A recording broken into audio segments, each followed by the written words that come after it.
மாட்டுக்கு மட்டும் தான் கொம்பு இருக்கு, மனுஷனுக்குமா கொம்பு இருக்கு?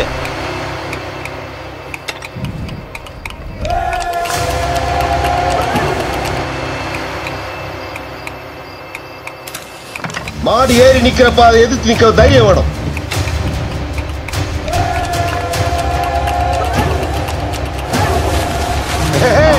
அவன் தான் மாட்டுக்கெல்லாம் பயந்த விட எவ்வளவு பெரிய மாடா இருந்தாலும் சொடக்கு போற நேரத்தில் அணையிடுவேன். எல்லாம் நடக்கும் தெரிஞ்சா நான் அன்னைக்கே சொன்னேன், கண்ட பிள்ளைகளை ஜல்லிக்கட்டு சேர்க்க வேணாம். இத்தனை வருஷம் வட ஜல்லிக்கட்டுல என் காலையை எவனும் அணைய முடியல. அணைஞ்சு பாருங்க ஆம்பளைங்களா.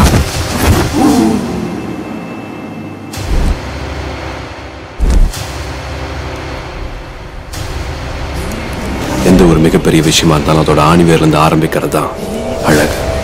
ஜல்லிக்கட்டு தமிழர்களின் வீர விளையாட்டு.